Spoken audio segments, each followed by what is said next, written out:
Hey, Mike here. So, this morning I had a free pop-up training scheduled, in which I was going to dive deeper into the topic of what's unseen, what's unnamed, and what's unspoken. And I had half a dozen people sign up for it, which that's cool. And exactly zero showed up. So it got me thinking. It got me thinking about the world of leadership and how often does that happen? Where, sorry, I got to get my notes here to make sure I don't forget a key point here. How often in leadership does that happen where you're leading and no one's following? Or you're leading and there's lots of people around, but all you hear is crickets. What do you do about that? So there's some obvious choices here. You could quit. You could say, forget it. Obviously, this is not that important to the world. And so you could quit. You could go do something else or go do something easier per se. So quitting is an option and it's a choice you could make. You could compromise what you believe. So if the place you're leading them and the messages you're trying to put out there are something that you feel strongly about and you want to make a stand about and you want to share with the world and nobody's listening, nobody's following, yeah, you have the option.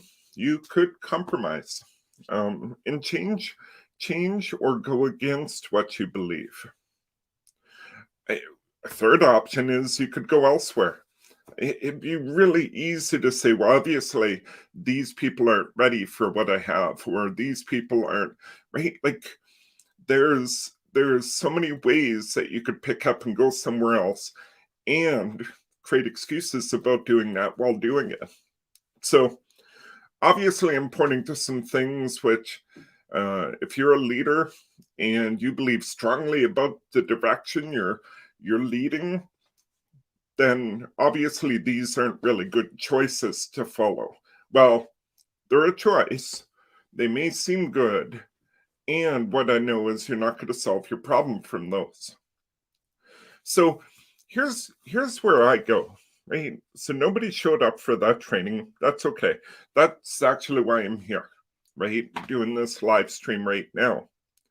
And here's 3 tips that I keep reminding myself of when I bump into these situations.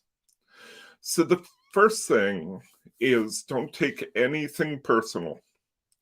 So there's a really good book, if you haven't read it, The 4 Agreements. And one of the agreements is do not take anything personally. See, when we take things personally, if it's negative, we're going to seek to protect our ego. When it's positive, we're going to seek to build up our ego. In either case, it actually takes away from your leadership. And so don't take things personally. People aren't out there. You can make up all kinds of stories. And what I know is people aren't out there going, I'm going to get Mike. I'm going to sign up for his pop-up training and then I'm not going to show up just to spite him or whatever. That's not what they're doing. People are out there, they got busy lives. Perhaps my schedule isn't the best one. You know, I've been trying pop-up trainings during the day. I think it's time to try like evening or weekends and see how that goes. It could just be people are fatigued because let's face it, over the last 18 months, we've spent a lot of time online. And so therefore, maybe people are just fatigued. They're just tired of being online one more time. Lots of things could be going on. So it's time to experiment, right? Not take it personal. Don't see it as a failure. It's time to experiment, which leads to my second tip. And I forgot to show them here. Check your assumptions. So it's actually another agreement in that book, The 4 Agreements, which is trying to remember how they word it. But it comes down to check your assumptions, right? We humans are assumption-making machines. It's just how we work. We see things, we make something of them, we make up stories about them, and it doesn't make you a bad person or a weak leader. It just means you're human, because what we're doing is we're bringing in all of our past experiences, all of our values, all of our, whatever it is. We're bringing them all in and we're making up these stories. And these stories can really take us down or build us up or lead us in a bad direction. So, when I talk about experimenting, that's what I'm doing. I'm validating my assumptions. So, the last one was supposed to start at 11 a.m. this morning. Nobody showed up. I came over here to do this live stream.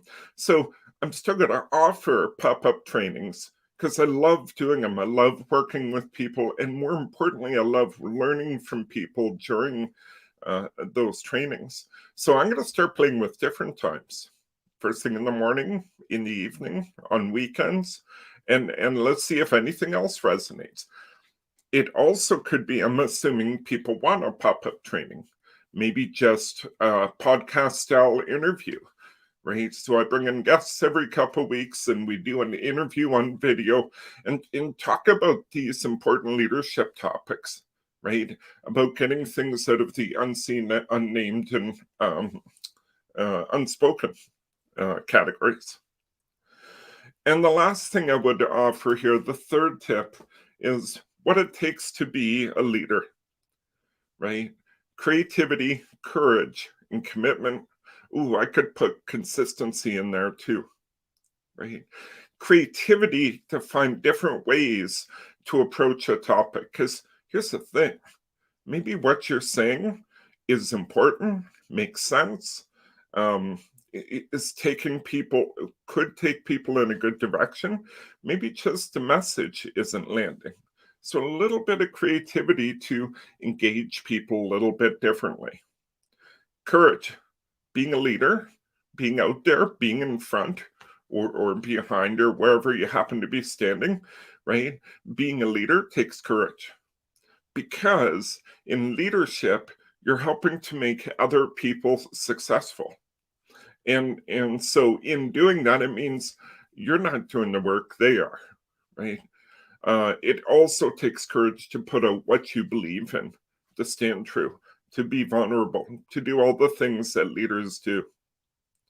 Commitment to your values, commitment to you, commitment to the people that you're leading, commitment to something better, whether it's in a company or in the world, like whatever it is.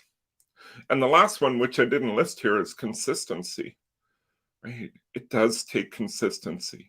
Continually putting the message out there. Too often, I've heard leaders say that, oh, hi, Lisa, welcome. Too often, I've heard leaders talk about messaging that they put out there.